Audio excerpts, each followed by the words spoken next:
Good morning, everyone. Welcome to our little segment here this morning. Well, I'm sure all you know me. I'm Mr. Sana, and this is my dad, Lance. Hey. Right? So I asked him if he could come up and read a part of his book, right, to share with you all so that you all could get a feel of the literature. I really enjoyed this book. I read it when I was early in my recovery, and it helped soothe me a lot because I love hearing about the old time days, and this book to me is the reason why I really enjoyed it. Right? There were a lot of scenes up inside of Korra, right, where there was a village, and well, as we know now, by now, because there are a lot of videos coming out about Korra, like from Lance and Louise, from Ellis Food and More, from Lyndon Batiste, right? There was a village up inside of Korra, and a lot of people relocated because the village was totally destroyed with the hopes of the government building a dam, right? But the project was never completed, and our entire village was lost for no good reason whatsoever.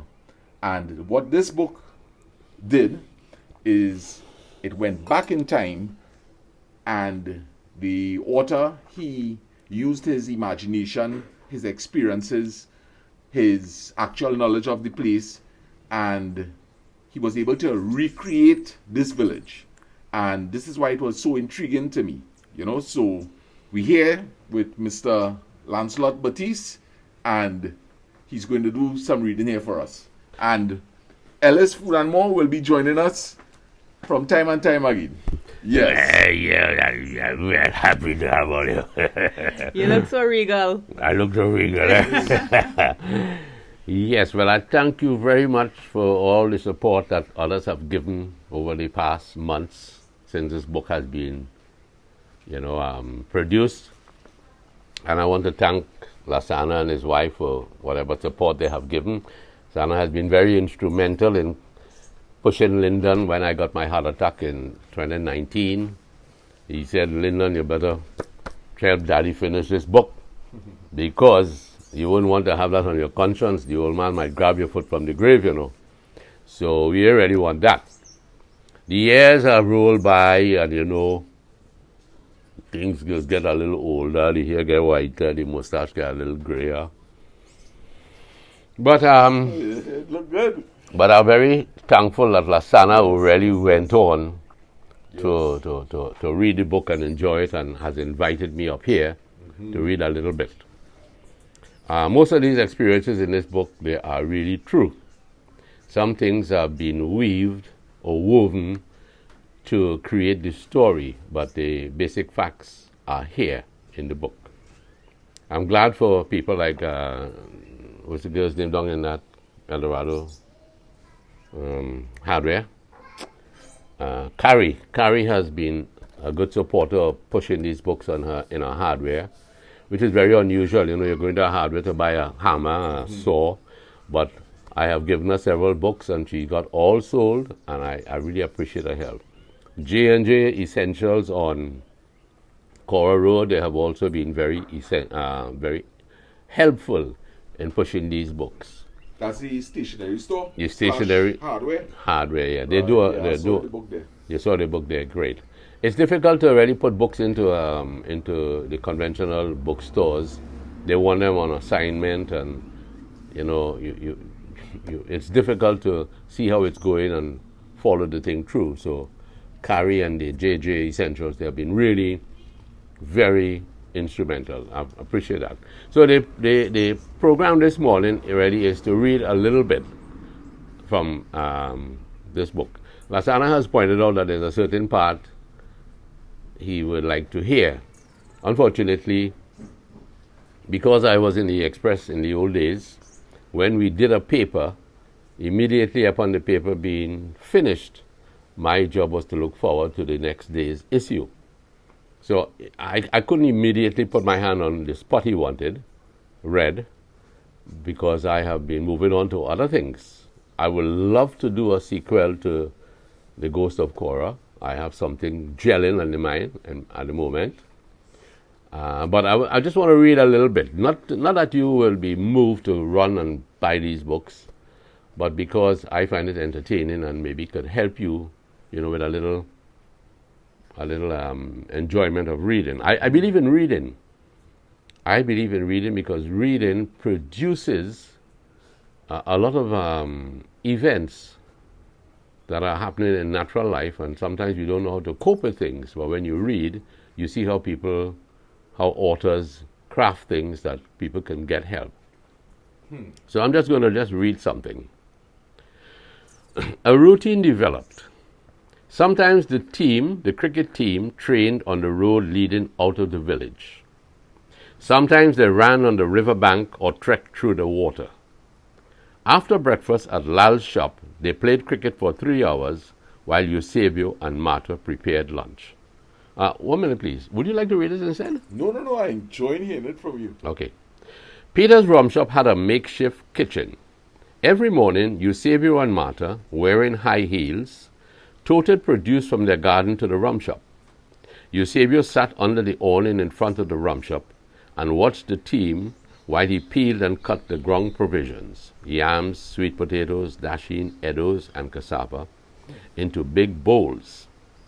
Marta and Peter's wife cooked saltfish and provision every single day. At noon, the team broke for lunch. Throughout the day, Mr. Roberts visited the field between classes and during breaks. He let the players do whatsoever they pleased. Pick your team, decide who bowls, who bats first, who fields here or there. And while they played, he walked along the boundary, watching them and jotting notes in a ledger. The cricket was unstructured and chaotic, and Eusebio secretly wondered if Mr. Roberts knew what he was doing. 2 weeks later, everything changed. Stage 2 of Mr. Roberts' training regime started. Night classes at the school in an actual classroom. The players filtered into the classroom and sat on wooden benches built for 6-year-old children. Mr. Roberts, holding a gas lamp in his right hand, scribbled illustrations of fielding positions and umpiring signals. The chalk screeched as he drew the stumps and labeled them. Gentlemen, Mr. Roberts said, as you all have learned, fitness alone won't give us the trophy. Mr. Roberts flung the chalk at Blackie and shouted, "Wake up, Blackie!" Eusebio yawned. Someone passed him the stick of chalk, and Eusebio handed it to Mr. Roberts. We must know the technical aspects of the game, Mr. Roberts said. We must know our opponents, their strengths and weaknesses, their endurance capabilities. We must learn to love cricket the way Blackie loves avocados. The players chuckled at the comparison. We must focus on becoming number one, Mr. Roberts said as he handed out one-page leaflets. We will be visiting other practice sessions and even spying on the new lords. On the field, you need to know your positions like the back of your hands, and you need to stick to them like a tick on a dog's behind. Study these leaflets the same way Raymond studies girls. Whipping into shape was hard work. Chen was a promise spin bowler, but getting the delivery to the batsman frustrated the team. The first time he attempted the action, the ball jumped out of his hand and spun mockingly at his heels. The second delivery hit Mr. Roberts, who was also the umpire, and both men tumbled. That, Chen said, is for all the times you beat me in school. Well, this is just a little taste. A little tast. Hold on. Just hold 1 second. Press pause. No. You go ahead and do your thing. I will talk to Mel. Right. Mel. No, what I'm going to do, right, because I know she was listening, I'm going to bring the Pira here, right? So it will be nice now to talk about, because while you were reading that, my imagination was running wild. Go right ahead. Right? Yes. Yeah. So, give me a second. Go right ahead, sir. Mal. Yes. Come sit next to me here. Okay. I come in with my Pira there. Where you coming with the Pura? Right. You're putting that on Mel's lap? Grandfather's. You all right? Yes, I'm fine. I'm glad to see your channel doing very good. Thank Mel. you very much Yeah, for all yeah. your support and always commenting and giving us the inspiration and motivation. Of course, of course, And of I'm course. very happy for you for getting this book out. Yeah. Appreciate that. Yes, Yeah. yes. Have you read the book by any chance? I didn't get a chance to read. I skimmed through certain parts. Uh-huh. Yes, but truth be told, what was happening is that even when Lasana was going through his situation, I developed a problem where reading was difficult for me. But I getting over that problem now. You know? Great. Yeah. So, how are you getting over the problem? I'm forcing myself to read and Yeah. to pick out the books and to read my channel, editing my videos have also helped me a lot. Yes. Yeah. Mm-hmm. So, you know, and I'm trying to be as patient as I could with myself also. Of course, you have to be. If you want to be very creative, you have to be patient with yourself. Yes. You have to focus on creativity. Yes. Otherwise, you know, little things will come in the way, and you might just insert things that you know might just spoil the channel minutely. Yeah, it might change the flow. It will change the flow. So what you need to do really is to focus on producing something that really reaches people out there. Yes. You know, and getting too much of yourself, I have found when I'm trying to produce these videos, getting too much of yourself into it, one might be, let's say, a domestic setback. That shouldn't hit the screen at all. No. Right? No. So you focus, because people, with your channel, people want to learn to cook, and you are an excellent cook, and Sana is an excellent support. So what you're doing is you bring the humor into it, Yeah. right? And reading is, I advocate reading a lot, because I have been reading and seeing things, you know, in my own marriage that could help me, and then I could produce it in something like a little, you know, video, you know. That carries a powerful message. That carries a powerful Yes. message, you know. It's Yeah. not that you're stealing ideas, but you're seeing, because everybody has similar experiences, you know. Everybody has Yeah, similar. I quite agree with you. Not everything is designed to be on screen, Precisely. right? And Yeah. we must understand that there is a great percentage of each person's personal life that does not need to be out there. However, in the event that something happens behind the scenes, let's factor in wisdom. Let's say we use wisdom to learn a lesson from something behind the scenes.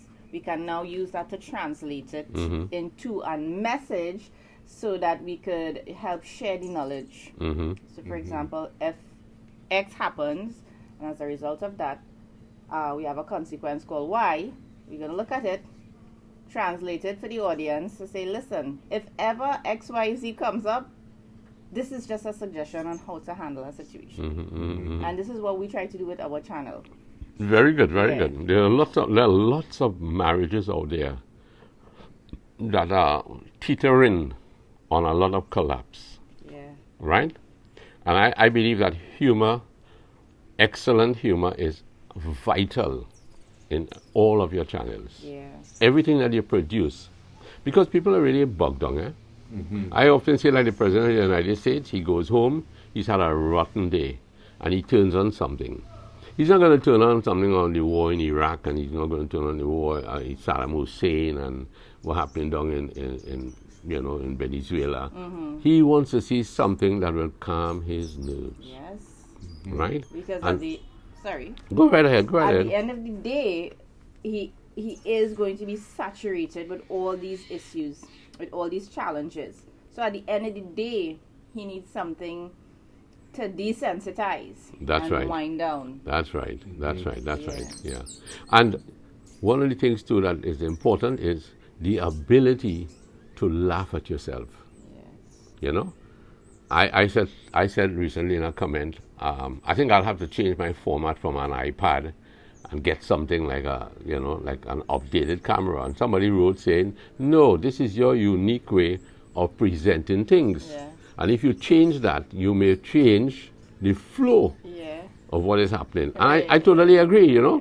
You might change your flavor, Lance and Louise. That is Yeah. correct. That is correct. So what we want to do is we want to maintain that great flavor of being natural, right? So it's like Louise was doing something. I wouldn't say what she was doing because we haven't published it yet. And it was coming out really clumsy. And she said, oh my gosh, I'm making a mess of this. And I said, no, this is reality. Yeah, it is. We're not changing it. This is reality. Correct. We're going with this thing until you get it right. Yes. As you mentioned that, you remember when you were doing the Tarzan video down there? Yes. There was so many bloopers and we had to start over and over and over again. I think Lyndon did the behind the scenes. Yes. And the behind the scenes was Which excellent. part could be viewed because I always wanted to let the audience know to check that video I out. think it could have been found on It's in our channel. Batiste? No. It's on your channel, Yeah, Lance and Louise Lance, Batiste. Lance and Louise Right. Batiste. But the one with the bloopers. On Lyndon's Facebook It might page. be on Lyndon's Facebook page. No, Lyndon YouTube. YouTube, yeah. Yeah. I'll have to check that You out. can always ask him to send the link. Yeah, definitely. Who's But this let me with? get back to the book. Yeah, Yeah, back to the Let me book. get back to the book. Now you see how it is. I don't have the modern equipment, right? Right. But I love this little red cherry here. Yeah. Boy, I thought you were not eat it enough. I thought that was something to put in a choker or something. Oh gosh, yes, Anna. So going back to the book, as you say, and one more point. You see this togetherness on the screen. Wow, this reconciliatory gestures, that is absolutely important. Yeah. And bringing your kids into it is a beautiful thing because people want to see family life, and you're on the right track. You're very much on the right track. Yeah. So let's get back to the book. What do you want to get? Yeah, man. I think you actually read exactly what I wanted to hear. Yes. Right? You know that scene Yeah. at the bar where they were paying the provisions and the saltfish. There's so much going on in my mind as you read that, because I could picture, Yeah, sure. I could picture the bowls with the dashing and the provisions and peelings on the ground. Yeah. I could picture a fireside, even though you didn't mention the fireside, right? Obviously the food have to cook, right? Yes. So it's up to your imagination now that there's a fireside, right? And I could smell the smoke. I could see the big pot of water rapidly boiling. I could picture somebody taking out the clean provisions and putting them into the pot. Yes. Yeah, Mel, you could picture that too? Yes, because while he was reading that excerpt, I was sitting in the corner there and I was listening. And just to reiterate everything that you were saying here, Lance, that's quite a talent. You have just in that little excerpt, it appealed to all of the senses. Sorry. It appealed to all of the senses, and I think that's one of the indications of a very good writer. That you're able in such what have been 2 paragraphs? 3 paragraphs? That was 3 paragraphs. 3 paragraphs. You appealed to all of the senses in many Yes. different ways. Yes. You know? Very good, very good. We have a little interruption out there with the CPEP workers cutting, but life goes on, so we have to tolerate that. People are doing their job trying to sustain their own little families. That's an original cry to say that vehicles are passing. That's how we do it in the country. We shout, These people just have a whistle long time. Yeah, but the lady she liked to Okay, she handle likes. the guy with our song instead. Yeah. What's happening is that they got a little more heavy duty equipment so that it was a little louder than the noise that the whistle would have made. You understand? Yeah. So, Now what happens is that the book keep rising and Oh, sorry. And the people want to see Yeah. handsome Mr. Sana. yeah, man. and yeah, you're nice mustache. you're a good-looking boy. We can't hide you, and well, you're a beautiful girl. Thank So you. we're not going to do anything. So Sana, I think I appreciate very much also this cup of coffee here in the enamel because Enamel cup. the Yeah. book starts off where he gets his enamel cup, Yes. Eusebio. Yes. He gets his enamel cup and he has his coffee. Coco Payol. No, actually, the real Eusebio. I used to visit him on evenings across the hill. and he always had a cup of coffee in an enamel cup. Yeah. Right? I used the names of Korra villagers because I Right. knew they'll never make it to the spotlight. Right. But the names will remind us of people who lived in Korra, Okay. right? Like the Kale brothers and whatnot. So I thank you very much for the interest. No, we're not lock off already. Hold on a little bit. Hold on a little bit, Yeah, man. We boy. now going and start to get juicy. in I this find this man. thing, let me cross my foot Right? and What we notice, Daddy, yes. is that there are a lot of people living in the States. Right? People that would have grown up like in 1960, in the 70s, and these people long to be back home, or if not to be back home, to hear about home. Right. And we noticed that in the beginning when we were making our videos, a lot of people were commenting that it's too short, right? Okay. And what we notice is that, hey, if somebody's looking at your channel, means to say that they are thoroughly enjoying you, yeah. Right. right? Right. So sometimes 20 minutes is just a little too short, A little too short. right? Yeah. When your show finish, boy, people sad. Yeah. Right? Especially with this wonderful Yes. mustache that you have. There. Yes. It suits you well, Nancy. Well, it suits me well with my gray hair. So what I want to ask you, Daddy, Right. is this. When you were writing this book, Go ahead, yes. would you have in your mind, or even probably physically, did you like visit any places to kind of like refresh your memory of, okay, like, did you go into like a wooden home, you try to visit wooden homes, or even like a tapia home, or is it your imagination and your memory that you would have used to create these scenes? Well, to tell you the truth, I was born in 1949. So the village was cleared in 1946. That would have been 3 years prior, right? Right. And when the dam was discontinued, I used to visit a lot of the people who came down to the lower area. Okay? That would have been like Mr. Callis and his family. Also, And they were originally living They were high up in that village that was destroyed. They were living there, yes. Right. Okay, fine. Okay. So I would walk up, I would ride up, and I would visit Mr. Nolly. I would visit William Morrison. William Morrison was the foreman of a gang that would clear those roads that would probably lead to Blanchisseuse. Right? And you have little chats with them. The old house, what's it called? Ma Morris' old house. I forgot the name of it. Anyway, it's right there. It's right there when you're getting down into when you pass John's place. La Plata or something like that? La Plata, That's yeah. where they have the banana trees. Hey, come, Suri, come. Oops, take it easy, darling. How are you going? You okay? Hey, Suri, Suri, my girl, how are you going? Now we're going to be quiet. No, those like for instance, Scotty's house, not Scotty's, Mr. Nolly's house was a typical house that you would have found in the villages in the old days. Okay, you see where So it's almost like they brought down their culture and they everything. brought with their them. culture down. Right. Where this Jackson boy lives, he's Callis' son, Sylvester. Yes. Opposite to there, I had published a photograph of a house, and you could see it was a tapia type. Right. The sticks ran across, and the mud was placed in between. Right. That was the original type. So you actually have experiences that Yes. you could say that, hey, you're able to probably pull it back from your memory bank. Pull it back from my memory bank. Now, one of the things that fascinates me a lot is when we're going up from here, maybe about a quarter mile up the road, you see where the bus would have entered on the right-hand side, The Korra Old Road. Korra Old Road, right? Yeah.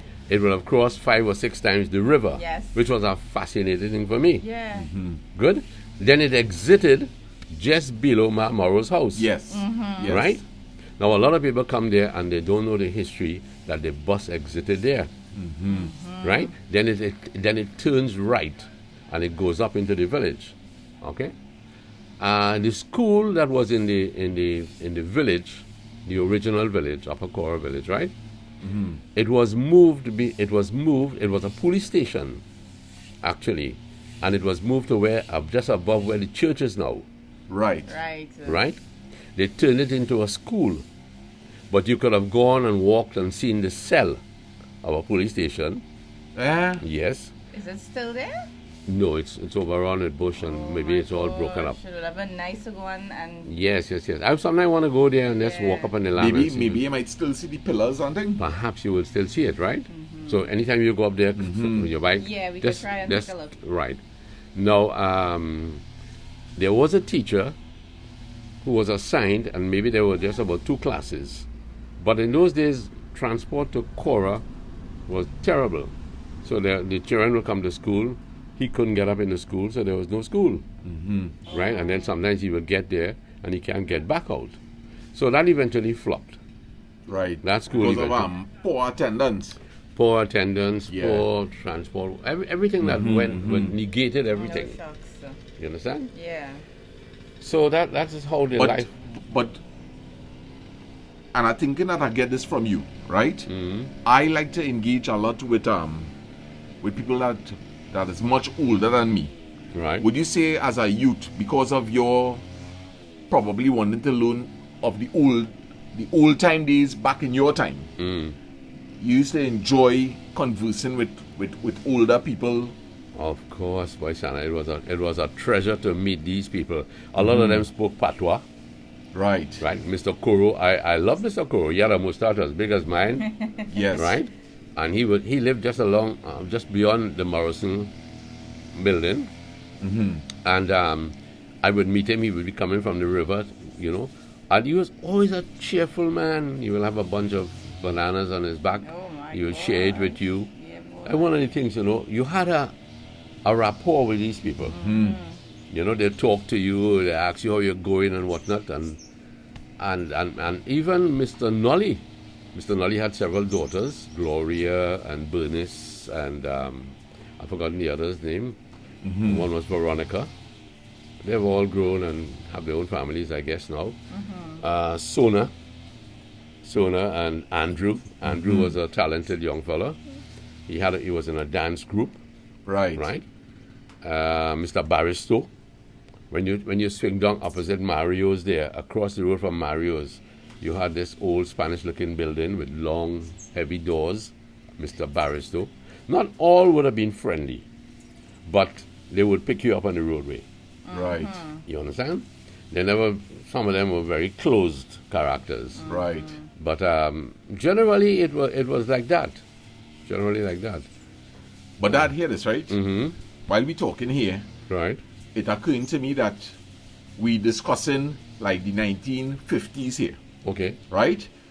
So I can imagine that when you were a youngster and you speaking out to these older people, you all might have been discussing the 1900 or like 1910. No. They would not have really been discussing that with me. Just contemporary things like what might have been happening there and then, right?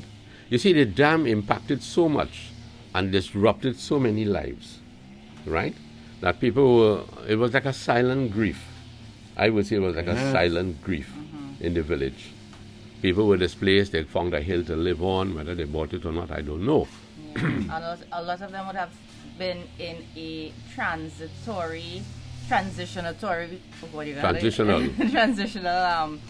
stage. In other words, they would have had to be coping at a time and trying to make sense out of what was happening in the aftermath of all of this. Yes, of course, it disrupted families in a major way. It disrupted. That big house there where Mrs. Morrison lived, Ma'am Morrow lived, was a mighty big house, It was spacious, Yeah. But and even Father's house. oh yes. I would say that was a big house, That was a big house because when it was still up and we took a walk around the entire house, it was a good Yeah, it was a good size It was house, a good yeah. walk. Yes, it was like that. Now, in 1949, I would say in 5 years from now, 90, that would be what? 1954. A lot of the trucks would be going up. In those days, it wasn't Wassa, but they had some name to it. I've written it, but anyway, I can't recall it. And we would hop a ride on because we didn't have transport. Is that the kind of trucks it had without the doors? I know it used to have trucks long time, the Bedford, that was missing the doors. Well, you would have had some like that, but generally these would have been a little more Bedford, closed doors. But at the back on the tray, whether they carried up pipes or whatnot, there was a plank placed across nearer the cab. So you would sit down there, hold the cab, and go down the road, right? Right. And I used to enjoy climbing up that, catching a ride down to the junction because we had to go to school. And in the evening, I might catch a ride up again with them. With the same truck? Well, different trucks would be going up, you see. And there were times when you would have visited. When the dam project was stopped, the dam project is right, Yeah. was stopped. It was a treasure to walk in the pumping house, and see all those big pipes and everything, I could imagine, You know, and the pipes were huge, right? The pipes were huge. Also, so that building that is up in Korra there right now, you're saying that there was some pipe work inside of there? Major pipe work inside of there. If I may ask, this is the building by Pumping station, yeah. By Pool Pool one? 1? By Pool 1. where there's the graffiti Yeah, and all yeah, of that? that is correct. Wow. Yeah, major, huge pipes, right? If you go now beyond Pool 1 and you go to that area where you have the community center, like, Yes. and you go to the part that overlooks the river, Yes. you could have seen the metal poles down in the water. I can't tell you I think it's somewhere in the book explaining what kind of dam it would have been, right? What kind of dam it would have been. And those were the days when, I would ride up Korra and look at these things. But the village had become so exhausted with, Yeah. So it was a sad time. But look at Watchmen. Look at people. You need to buy this book, right? Let me tell you why. We only read 3 paragraphs, and look at the lengthy conversation that has arisen from this. Buy the book. Use your imagination. That was the cost of the book.